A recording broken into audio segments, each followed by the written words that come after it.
Good morning, good afternoon, and good evening to all. This is a different and more special Homie Picks. This is week 12, but also this is Thanksgiving and Thanksgiving weekend. No matter if you're watching this on Thanksgiving Thursday or you're watching it on Friday, Saturday, or Sunday, we do hope you're having a happy and safe holiday. Giving love and respect to all. Fellas, how you gonna spend your Thanksgiving? Man, stuff in my face per annual, you know what I'm saying? Or just going to the mom's household, we first. go crazy, so I'm looking forward to leftovers tomorrow. I gotta make 2 stops. I gotta go to my mom's house first and then my cousin's house afterwards. So we'll see. I mean, I'm actually cooking this year. Yeah. I got ham, 4 cheese mac, dinner rolls. Mom got short ribs of beef, turkey wings, yams, potato salad, and those collard greens. So let's take a time out. You said 4 cheese mac. Well, what 4 cheeses you going with though? That's important.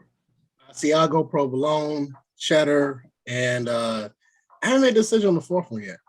I'm still debating. Jean Romano. Could be. It could be. Could be that.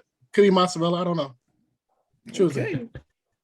Okay. I'm debating still. I'm debating on which one I want to go for the 4th one. But as I'm debating on which one I'm going for the 4th one, we have not debated on who was the clear favorite winner of last week. That was Mr. 4-1 himself, Lewis. He could have been better if he picked the right team. Could have been a 5-1. Could have been 5-0 if he would have went all in with us on the Colts. However, the Bills, man, they've been struggling lately, bro. What's going on? They've been struggling bad. I don't know. I think they're like Josh Allen's career so far has just been so up and down, and I think this year's one of his down years. So I don't know. Some weeks they just look unstoppable, but that's when they beat up on the weaker teams. Weaker teams, they blow them out, but the competent teams, somebody that has a decent defense, they kind of struggle. So it's an interesting year in the NFL. I think they're struggling on the defensive side. They're built to beat teams through the air. They're built to beat Kansas City. They're built to beat New Orleans. This team is not built to beat a team that can run it down your throat. And that's exactly what the Colts did last Sunday, is just run the ball down their throat, and they couldn't do anything with it. I mean, the Bills have the #1 defense, but every statistic category that they're winning in is on the passing side of the ball. On the running side, they can't stop. They can't stop the wind from blowing right now. So it's looking bad for them. Segue into them struggling. It's going to continue going on as they get tested deeper into the season. We don't say that. I don't know. Yeah, I was going to say just that they're asking Allen to throw like 40, 50 times a game. They have no run game, so it's easier to match up against them when you have a competent defense, because they can't run it. So I think they just become very one-dimensional, relying on Allen right now. They need to get a run game going. Yeah, that's honestly that's the point I was going to make, and that's kind of the point of a lot of teams, even Tennessee last week. You're throwing the damn ball so freaking so much. Granted, I know you don't have Derrick Henry anymore right now, but I mean, you ran the ball against the Rams with Adrian Peterson and 2 other people. So you just continue that streak. Just keep pounding the ball. If you let everybody know you're going to throw this, everybody's going to sit back, and nobody's trying to worry about your run game, because you're not even giving defenses an option. Right. They already know what you're going to do. But another team, that is becoming somewhat one-dimensional is the Las Vegas Raiders. After the amount of people they've lost, in their team, the Raiders are going against the Cowboys. It is Thanksgiving, the 4:00 game. As annually, the Lions are always first, followed by the Cowboys. So the Raiders are going against the Cowboys, going into Jerry World. Raiders are not the favorite. Cowboys are a 7.5-point favorite, minus 350, and the Raiders are plus 280. Being that none of us here have a dog in this fight, Lou, you're a Giants fan, Ben Colts fan, me Ravens fan. I'm gonna let the Giants fan go last in this one though. Ben, what you thinking? This one's I don't like the spread on here. They think Dallas is gonna win by 7.5, but I don't know. I feel like this is the make or break game for the Raiders. I think they're gonna come out playing hard. I think they're gonna squeeze a win out of here. I don't think the Cowboys line is 100% yet. Their defense is good, but they might be down CeeDee Lamb. You don't know if Amari's playing. And like I said, they have a line. So if you get pressure and the Raiders can develop some pressure, especially with Crosby, I think they can make it uncomfortable for them. So I think they can pull it off. I'm gonna go Raiders on this one. Luke? Not sorry, not Luke, me. You know, I want to believe in Derek Carr. We've discussed this in previous weeks. I really want to believe in Derek Carr. I think he is a really good quarterback. I just see them struggle so much offensively. I think this is this is the time of the year where the Raiders always seem to struggle. You know, it's just one of those, and this year it's probably more of a clusterfuck because of the amount of off the field issues that they've had. They're not running the ball efficiently. Passing wise, we all know we're going to Waller. If somebody else makes a catch, then yeah, good luck. But we all know they're going to Waller, so they can stack this. They can all stack on one side and just they're you know, some on the other side to make a play. But we all know who he's throwing to. I still think the Cowboys are a competent team. They've lost me the last couple of weeks though. Like they've been really inconsistent as well. But Thanksgiving at home, I think the Cowboys are going to pull this one out though. Luke? Yeah, I think, well, one, they get Tyron Smith back, the left tackle. I think that's the most vital piece on their offensive line, especially with Zach Martin being back as well. And I think the Cowboys recommit to running the ball. I don't think they're feeding Zeke enough. And this might be the perfect game to not have a CeeDee Lamb or Amari Cooper and ride your tailback all the way to a win. Raiders, they don't know who they are. Like they have no identity.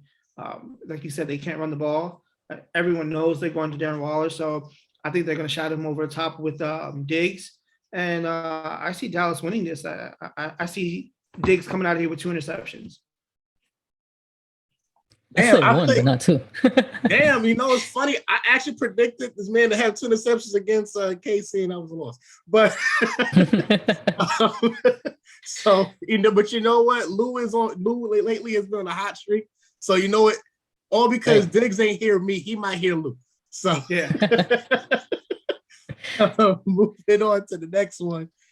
Sunday, the Tennessee Patriots game. Fellas, this has been more surprising than anything how the Patriots have been playing as of late. Patriots actually are the favorite, 6.5 points, minus 310. Titans are plus 250. That has everything to do with the inability Tennessee has been doing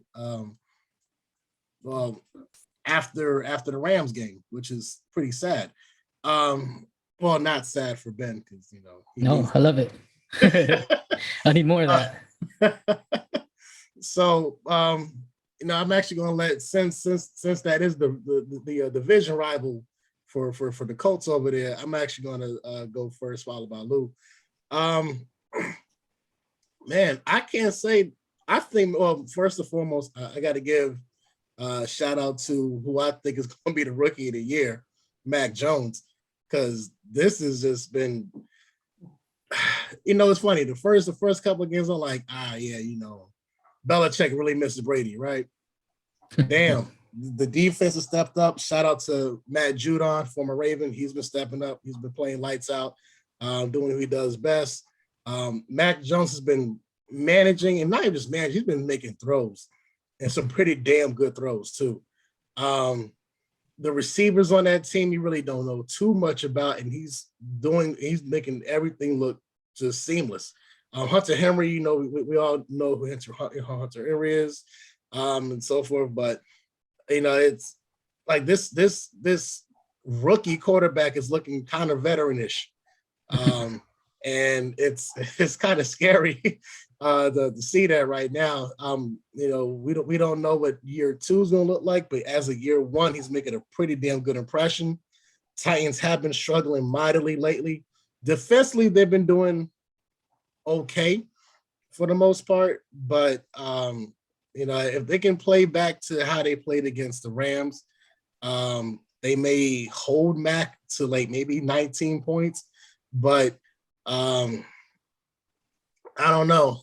You going into New England on a cold ass November. I don't see this one being a good showing for the Titans in this one, unfortunately. Well, fortunately for Ben, but I think Pats take this one. I actually think they also covered on the points too. Lou? Yeah, can I just say Bill Belichick has done more with less than I've ever seen him do. Rookie quarterback, triple head monster for running backs. You know, they invested 160 million in the offseason, most money they've ever spent, and it's paying dividends. You know, they lost Stephon Gilmore, just gave away for peanuts, and yet this defense is still stepping up and producing. So I'm dying to see Bill Belichick smile, because he deserves to smile. He does internally. He does more with less, and he's sitting on top of the division right now. Like it's just scary. For those reasons, I'm gonna have to go Patriots. Like you said, Mac Jones is playing his way to Rookie of the Year, Offensive Rookie of the Year, and it's the opposite of what the Jets did. The Jets threw Zach Wilson out there to the Wolves with no support. Belichick put mac and cheese on that field with enough support, and it's paying dividends. You know, he's out there, he's making throws that you don't typically see rookies make. He's making veteran throws on the dime, making the right decision. And the one thing he's not doing is turning the ball over. So that's the one thing a rookie quarterback doesn't need to do, and he's playing it to a T. 6.5 at Gillette Stadium on a cold November day. Yeah, I'm taking the Pats all day on this one. And until the Tennessee can prove to me that they can figure it out. Julio Jones hasn't lived up to the potential that they got him for, and he's had it easier. You know, he has another big wide receiver, and he had Derrick Henry in the backfield, yet he still wasn't producing. So until the Titans show me otherwise, until Tannehill gets his interceptions under control, 4 interceptions in a game last week is not the way you're going to win a game. I'm going to roll with the Pats. Oh, I have to agree with you guys. I was initially going to pick Tennessee, but right now they have a bad line. The Pats are playing great defense. They're going to get to him. Like you mentioned, Judon, he's going to get to him. They're going to pressure him. They're going to force some throws, and you're going to see the Miami Tannehill. So that's what we've been seeing lately, because they have no run game. So once the run game is gone, they're asking Tannehill to throw 35 plus times, and that usually doesn't work out. They're going into Gillette Stadium. I mean, Bill Belichick at home, great defense. It's going to be a low-scoring game, I feel. They're going to be grinding it out, just like that's basically how New England has to win. They grind you down defensively, and they just run the ball all over you. And they have Mac manage the game, which he's been doing a great job of. So I like the Patriots on here as well. Yeah. Unfortunately, their head coach, Tennessee's head coach, isn't playing. He's very used to the conditions at Gillette in the cold, but the rest of his team, like I said, like last week, as you said, in bad weather, rain conditions and so forth, they couldn't do much, and it's not going to get any better when you're playing in brick cold weather. They're struggling. They're struggling to put up points right now without Henry. So that those New England late falls, early winters are brutal. I've seen it. I felt it myself. I've been to a championship game. Like that shit is not cool. To the next one. Ben's going last again because we're going to Tampa Bay Colts. Man, two good teams. I mean, what can I say? Buccaneers are a -3, -164. Colts are a +138. Vegas may be on to something here, but Lou, how you seeing this one pulling up, bro? Yeah, this is a very good game. On the betting side, not a good game to bet on. It's too close for my comfort, but it's gonna be fun to watch. It's a divisional game. This is where you got to separate yourself. The Colts are playing phenomenal football right now. They're doing it with a running back that I think put his name on top of that heap for MVP. And yeah, he's done it quietly. I won't be mad even if I lose this game because there's two very good teams going at it. But I'm gonna go opposite of last week. I'm actually picking the Colts in this one. No jinx, man. No jinx. But I'm going with the Colts on the sheer fact that I think offensively they can go blow for blow with Tampa Bay. It's going to come down to who makes the better stops. And I'm trusting the Colts will probably edge them out and make better stops on the defensive side than I would Tampa Bay. Tampa Bay doesn't have their defensive star right now. They're without wide receivers. Mike Evans hasn't been the spectacular Mike Evans we've seen before. Gronk is still trying to work his way back from injury. So I'm picking the Colts in this one. I can see this Colts winning this by field goal. Yeah, man, it's going to be a tight one. This might be the best team Tampa's faced in a while since I think the Rams. The Colts have been, you know what? You're welcome, Ben, because ever since they lost to Baltimore, they have been on a freaking roll. So you're welcome. Jonathan Taylor, what can I say about them, man? Like this dude, I mean, he's a monster right now. And there's nobody that's really able to stop him. Buccaneers defense, I don't even feel that they're going to stop him, even slow him down, to be honest. Brady's going to do what Brady does best. But just to lose point, Mike Evans has not been playing to his potential.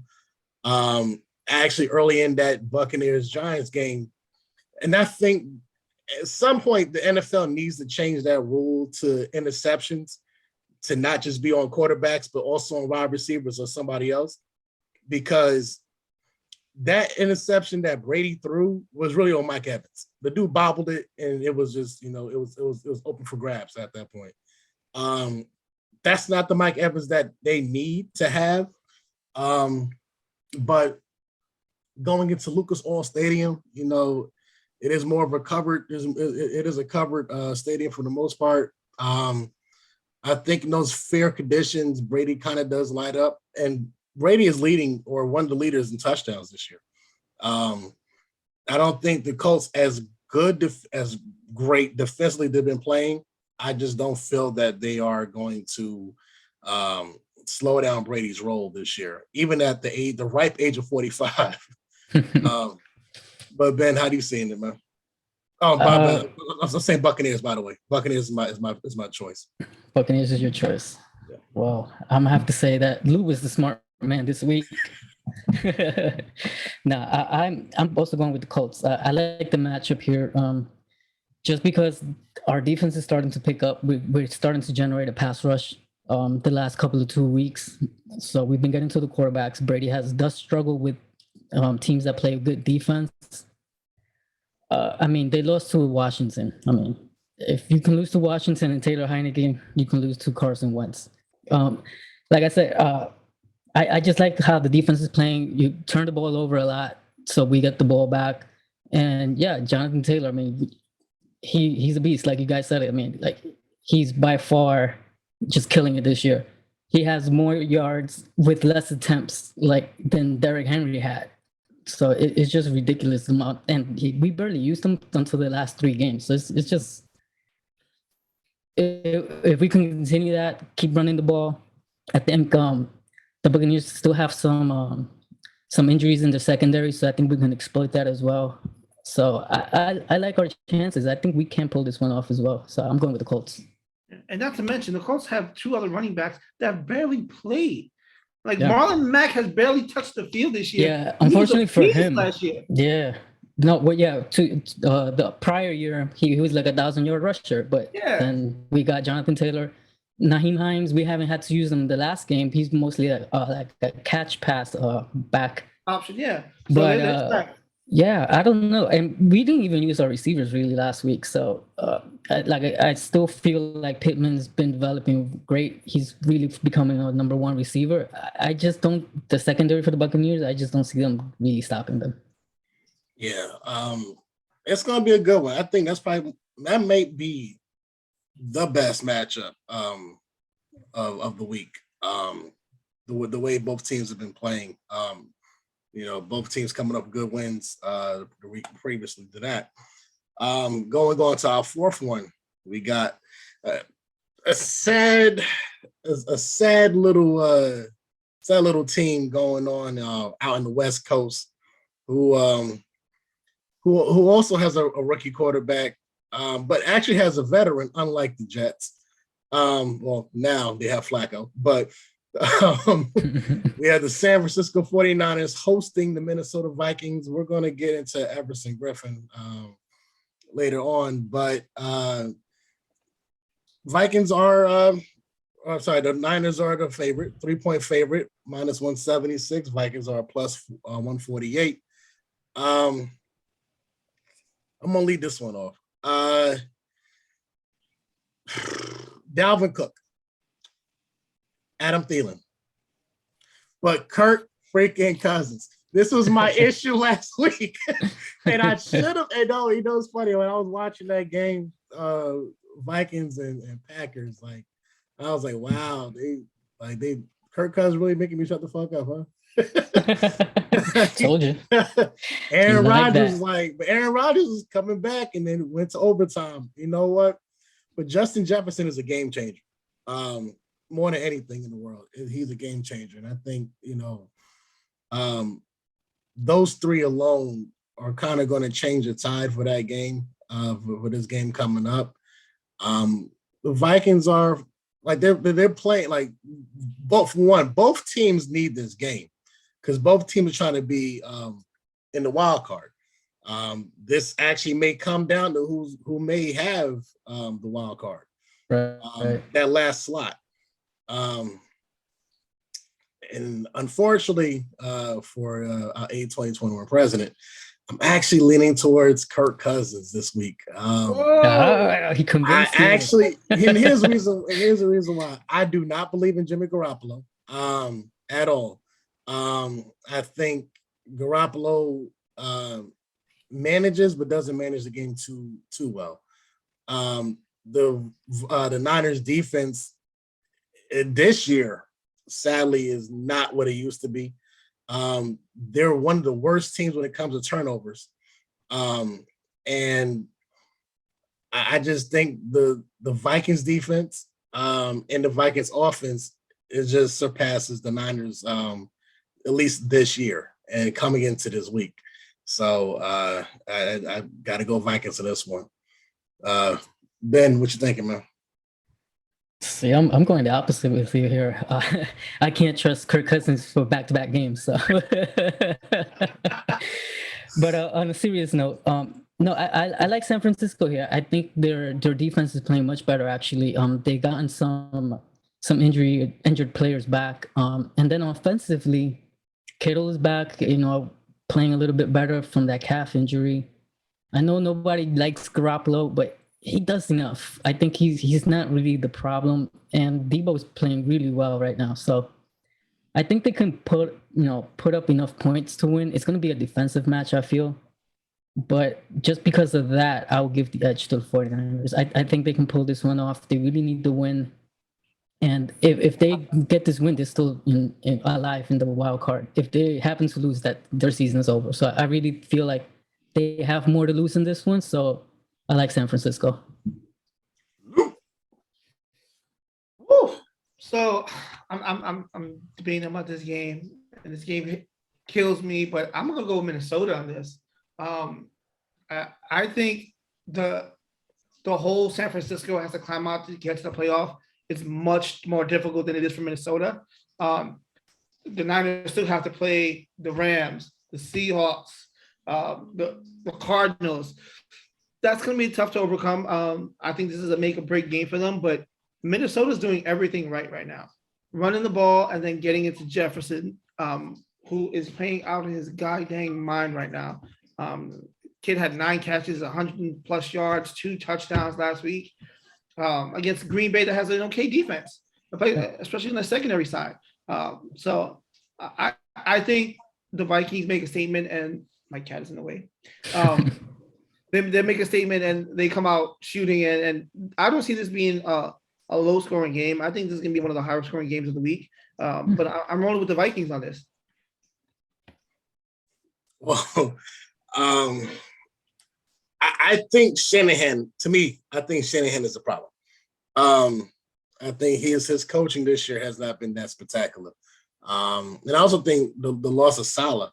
I don't think D'Amico Ryans was a good replacement for Salah. At least not yet. He hasn't shown me much for me to say that he was a good replacement. But for the last game, I'm gonna let Mr. 4-1 take this one over. Introduce this one into us. Yeah, so this one is the Sunday night game. This was probably the easiest pick I think I made. We got the Cleveland Browns versus Jared's Baltimore Ravens, who are coming off an ugly win. We can call that. It was ugly. It was atrocious. Dirty. Shout out to the backup quarterback who did a okay Lamar impression. I think he came up third maybe in the lookalike contest. But we're gonna roll with that one. I'm gonna go first on this one. What the hell is Cleveland doing? Like, does anybody know what Cleveland's doing right now? Because they were ranked. They're making commercials, bro. As one of the best teams in the league. Yeah. I think for their own good, they're gonna have to cut ties with Baker Mayfield after this season. One, he's not getting them what they need to go. Two, he's injured more than. If you're that beat up, take yourself out of the game, bro. You shouldn't be walking to a game with 5 injuries. On that note, I'm gonna go with Baltimore on this one.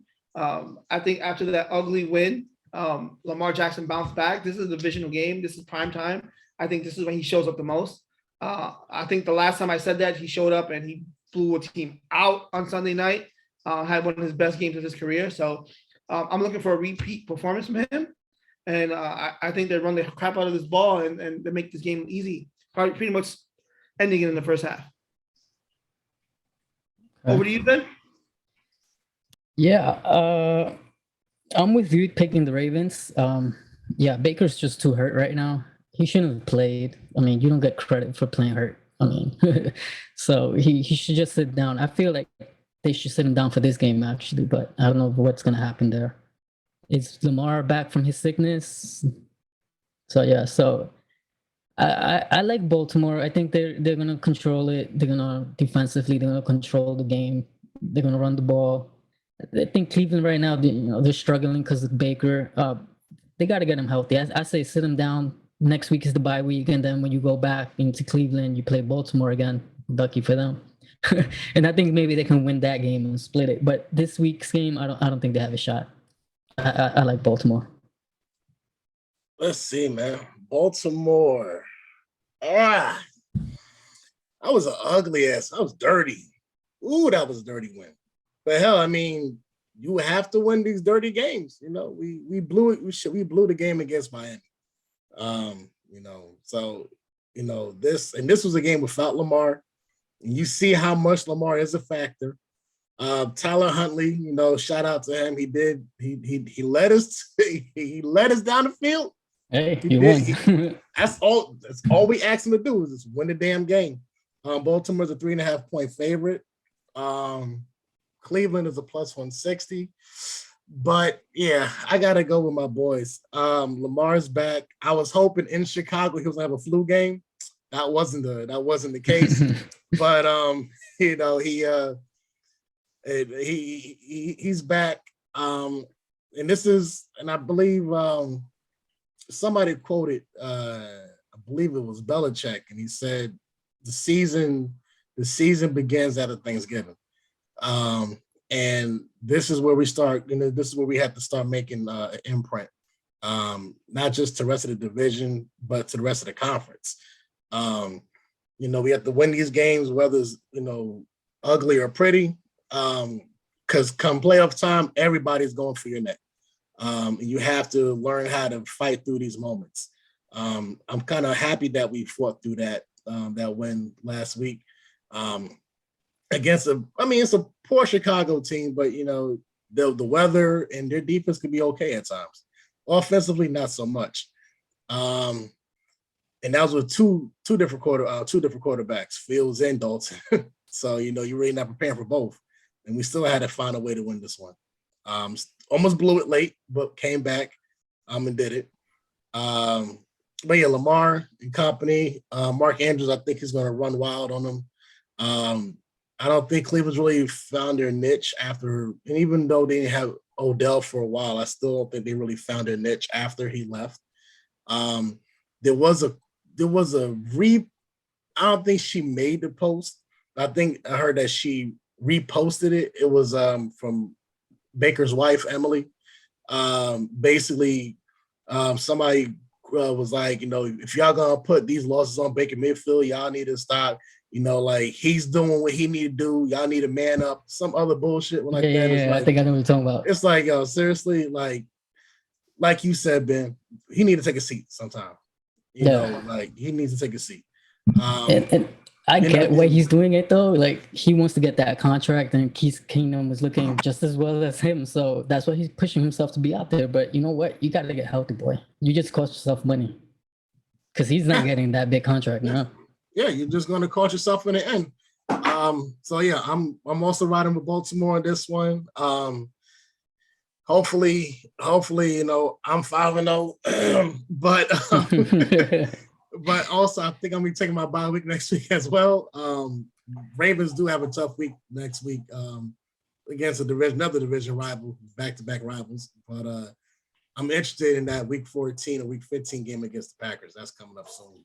So before we go, the first game tomorrow, Thursday, Bears Lions. What happens first? Lions win or Nagy gets fired? Nagy gets fired. I say Lions wins and Nagy gets fired. I agree with Ben. I think both happen tomorrow. I think Lions are gonna go 16-1. That's what I'm thinking. Wow. Really? I think they get one win. I think they get this, and this is it. Yeah. So I think they get a win on Thanksgiving because it's the first year Stafford's not quarterbacking them. And on top of that, I believe Nagy wants to start Dalton again. So it's like you asking for the L. You're asking for the L. I'm sorry. Give it to the Lions. I'm telling you right now, I did see that Nagy's gonna get fired after Thanksgiving. He may need to get fired at halftime, but I mean, they should have just fired him now. I mean, if they're gonna fire him, they should have just gotten rid of him. Yeah. Why wait? Look. In other news, Jason Garrett got fired before. If I'm Nagy, I'm running every stupid trick play in the book. Yeah, you're gonna fire me? All right, cool. Triple reverse flea flicker. Yeah. Yeah, because if he wins, it'll be awkward to fire him afterwards. Look, Jason Garrett got fired. Yes, how do you feel about that one, Giants fan? I know Lou was praising the Lord at this point. Listen, I can run a bit of offense at him right now, all right? Just throw me out there. You're gonna be the coordinator? Do it. If Jason Garrett can do it, I can do it. Shout out, it's funny. So one thing, it's still very early into stages in terms of investigation and trying to figure out what's going on. But one thing I was alluding to earlier with the Minnesota Vikings, defensive end Everson Griffin had an issue where he felt people were trying to kill him in his own home, and he fired a gun, believing that there was an intruder, but there was no intruder that was found at his residence. This is, to me, it's kind of similar in a way to Richard Sherman's incident early in the year, where, you know, some kind of mental break happened and you're projecting, I guess is the right word to use, out into your immediate vicinity. However, in Griffith's case, this is more of a, he really felt that people were trying to get him, that he saw somebody, and I don't know if that speaks to shadows or seeing, you know, or seeing fictional people that don't exist. I wanted to get y'all take, like, do y'all think, like, do you think that the NFL, because I know we had the movie Concussion, and NFL does not want anybody really seeing that movie anymore, and that touched on CTE and so forth. And I know they wanted to make the helmets a lot safer and have more pads and so forth, but this is a game of physicality. No matter what, you know, you can't stop somebody's head from jarring and shaking and so forth. And not only that, this is not like NYPD, or even with that, it's funny, where you have jobs where you would need to take a psychological test and you have to really pass it. Like, you have a bunch of, you know, anybody can really play in this sport. Do you think that they're doing enough for mental health and mental safety in the NFL? Lou?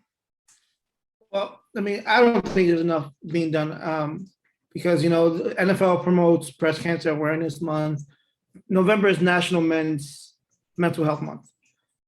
There's no promotion for that. You know, there's no, you know, hey, no spokesperson, hey, get your mental health checked out. It's important,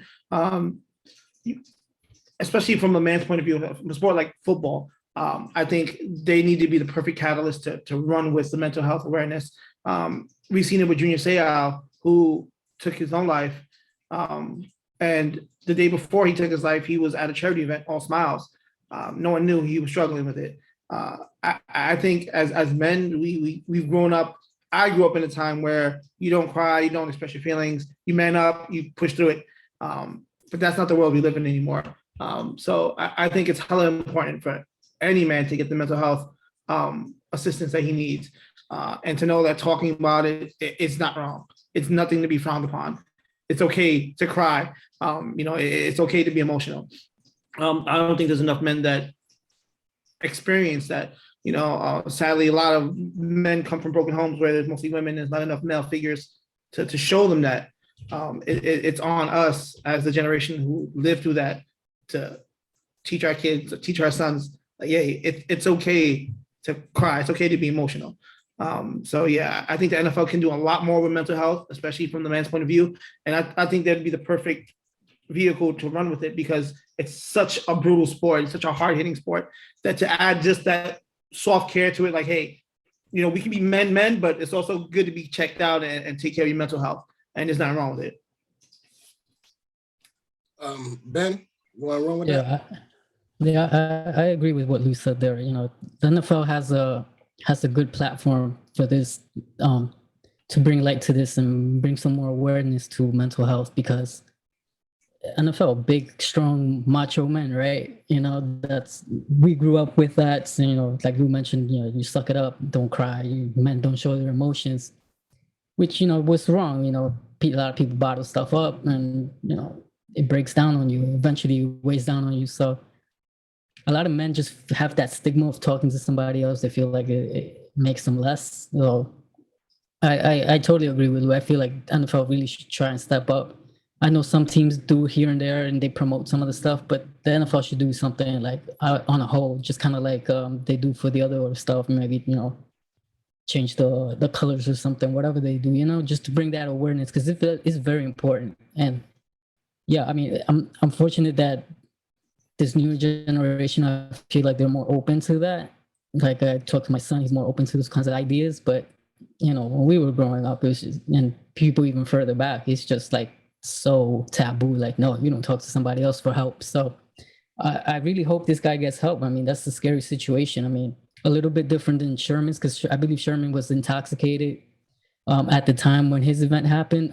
I don't know. I don't believe his was anything mentioned about substance abuse or anything that cost him visions. So it's difficult. I mean, and the NFL has the power. They can definitely provide more mental checks for the athletes. I really don't know what's their procedures about it, so I would be guessing, but you would hope that they have some kind of easy access to some kind of mental health that they need, and if they don't, they just should definitely get that in there. Yeah, to Lou's point, I think is, and I guess it comes down to the dollar amount, because like you said, we have cancer awareness, and they kind of just combined all the cancer. In October now, it used to be breast cancer awareness, and now it's just cancer awareness in total. November is always going to be Salute the Service Month. That's just what they do. But yeah, they need to push more on. I feel they need to do more, and they could push more when it comes to mental health. I don't think, and I think they operated on a team by team basis. They let the teams handle however they want to go about it. But you got to remember, although we've seen more of a society that will accept certain behaviors and understand that mental health is a big priority. We have some people who don't feel that is a priority. We didn't get people, like, remember, we still have people who were still in the closet about homosexuality because they feared how they would be treated inside of a locker room, and that bottles you up as well. You have all sorts of disorders and psychological issues that can go on throughout a person's life. And some people, one, they don't know how to express it, and two, they don't know how to share it. For either being viewed differently or being treated differently, and they just want to be one of the guys. I'm glad that nobody was hurt in this incident. Especially with firearm use, I'm very glad no one was hurt in this, because God forbid, it could have been somebody who was rooming in the house, and he might have mistaken them for somebody else, and Right. God forbid what would happen with that. I mean, I do pray for him. I pray for his family. I just hope everybody is safe. I hope he's safe. And Marshawn Lynch, said, like, get your mentals, man. It's about, you got to protect your mentals, and how do you do that? The conversation starts from that. Like, how do you do that? Like, because there are instances where people just do not know how to share certain things. And if you're not transparent, nobody can really help. And Right. we have to break those kind of stigmas in our communities, all communities, doesn't matter what we are. We have to break those stigmas to now reach out for help, and if it's an incidents where, the wife knew he has some psychological issues and so forth, but didn't want to share it, you have to think about the financial ramifications to it, because she may think that if I share this, I may mess up his money or our money, and Right. and this is his livelihood, and God knows if you take somebody's livelihood, the lengths that they will go to keep it. So, I think, people like, people don't want to say it all the time, but, at times Kyrie Irving was one of the first, he's one of the few that is very open and transparent about mental health, and I think, and a lot of basketball players after that have kind of rallied behind that. Mental health is a big deal. Football needs to come to the same conclusion. It's because now it's not even just your mental health, but your physical health too, and those two things kind of overlap and they play a part to one another. And hopefully, this is not a case of CTE, early onset CTE and so forth. And just for anybody, out there, if anybody listening, as you said, November is Men's Mental Health Awareness Month. Check on your strong friends. If you have somebody, talk to somebody, no matter what it is. If they're a real friend, they're not going to clown you about it. They're here to help you, bro. There's numbers to call. If you ever need somebody to talk to, jump in the comments. I'm here to talk shit, but, happy Thanksgiving to all. hug somebody, love somebody, you know, and be there for somebody. So this is our PSA. This is our week 12 wrap up. Week 13 is right around the corner. It's coming down to playoff time. I was hoping New York State was going to freaking have live betting today because they said the earliest would be the November 24th. But Not yet. probably gonna be January by the time that happens. But until then, I'll be going to PA or I'll be going to Jersey. So, but love y'all. Like, comment, subscribe, share. Tell your mama, tell your friend, tell whoever. One quick shout out to my boy Keith McPherson. He's now the 7 to 12 midnight slot on WFAN in New York. So big shout out to him. Big congrats to him on that. It's a big move. I know people on radio, but to everybody and all, have a great, enjoyable holiday. Go Knicks, go Nets, go Giants, go Colts. Go But Ravens. I didn't pick you, but go Ravens. I didn't pick the Colts, not this week, but I will see y'all next week. Until then, Peace. Yeah.